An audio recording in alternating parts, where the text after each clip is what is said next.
तो देश इस वक्त कोरोना की दूसरी लहर से जूझ रहा है। कई परेशानियां सामने और इसी बीच खतरा यह भी बन चुका कि स्वास्थ्य मंत्रालय की रिपोर्ट में साफ कर दिया गया कि देश में अब तीसरी लहर भी आ सकती है। दूसरी लहर से निपट नहीं पा रहे हैं, तीसरी लहर में मंजर क्या होगा, दिखाते हैं इस रिपोर्ट के जरिए आपको।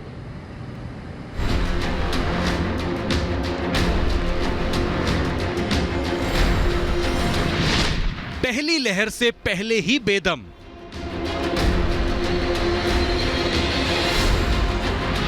अब दूसरी लहर से जूझने के लिए मजबूर। आगे तीसरी लहर की आशंका। कोरोना वायरस के कहर से पूरा देश एक बार फिर त्राहिमाम त्राहिमाम कर रहा है। लोग एक दूसरे से सवाल पूछ रहे हैं कि उन्हें इस महासंकट से कब मुक्ति मिलेगी। कोरोना संक्रमण की वजह से एक साल से चल रहा नरसंहार कब थमेगा। लेकिन इन अनसुलझे सवालों के बीच देश के वैज्ञानिकों को एक नया डर सता रहा है और ये डर कोरोना संक्रमण की तीसरी लहर से जुड़ा है। कोरोना संक्रमण की दूसरी लहर में उलझे भारत में तीसरी लहर की आशंका वैज्ञानिक अभी से जता रहे हैं। हालांकि साफ साफ कोई नहीं कह पा रहा कि तीसरी लहर कब तक आएगी। Given the high levels of circulating virus, but it's not clear on what time scale this phase 3 will occur. Hopefully incrementally, but we should prepare for new waves, and therefore we should be prepared by scientifically to take care of that. ऐसी आशंका तब जताई जा रही है जब पहली और दूसरी लहर की वजह से हमारे देश की स्वास्थ्य व्यवस्था पहले से ही बेदम है। ऐसे मुश्किल हालात में भी अक्टूबर-नवंबर तक कोरोना संक्रमण की तीसरी लहर की भविष्यवाणी की जा रही है। थर्ड वेव कब आएगा? प्रेडिक्शन के हिसाब से अक्टूबर में। तो इसका मतलब पहली चीज तो देश वाले ये जाने कि ये 1-2 महीने में खत्म नहीं होने वाला। यदि ये सेकेंड वेव खत्म भी हो गया तो we should be prepared for the third wave. Third wave के लिए प्रिपरेशन वही है जो सेकेंड वेव की है। ओनली थिंग इज कि इस बार हमें यंगस्टर्स को भी वैक्सीनेट बहुत अच्छी तरह से करके रखना है और मे बी हम पूरी कंट्री की जगह पहले वल्नरेबल एरियाज में वैक्सीनेट करें। हालांकि वैज्ञानिक और डॉक्टर ये भी मान रहे हैं कि अगर सरकारें अभी से सतर्क हो जाएं, तो कोरोना संक्रमण की तीसरी लहर का प्रभाव कम किया जा सकता है, जो इन 3 बातों पर भी निर्भर करेगी।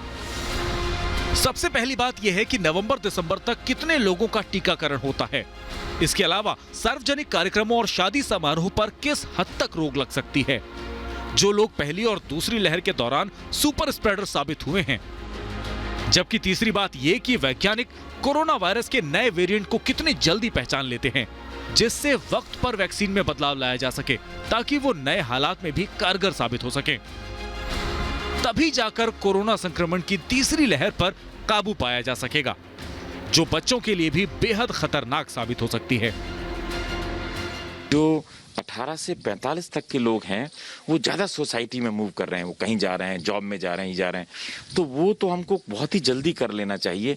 बाकी के 18 से नीचे जो बच्चे हैं उनको भी आइडियली करना चाहिए। यानी दूसरी लहर में कोरोना वायरस नौजवानों को अपनी जद में ले रहा है, तो तीसरी लहर में 18 से कम उम्र के बच्चे भी उसके निशाने पर होंगे। जबकि सरकारी आंकड़ों के मुताबिक अब तक सिर्फ 16,24,000 लोगों को ही वैक्सीन लगी है, जो 18 साल की उम्र के ऊपर के लोग हैं। कोरोना संक्रमण की तीसरी लहर को बेअसर करने के लिए हर दिन 40 से 50 लाख लोगों को वैक्सीन लगानी होगी, जिनमें बच्चों को भी शामिल होना जरूरी है, जिसके बाद वो भी कोरोना वायरस के घातक संक्रमण से महफूज हो सकेंगे। Bureau report, Republic Bharat. आपको भोपाल के हमीदिया अस्पताल की तस्वीरें दिखाते हैं, जहां अस्पताल के बाहर मरीजों और तीमारदारों की एक लंबी लाइन लगी हुई है।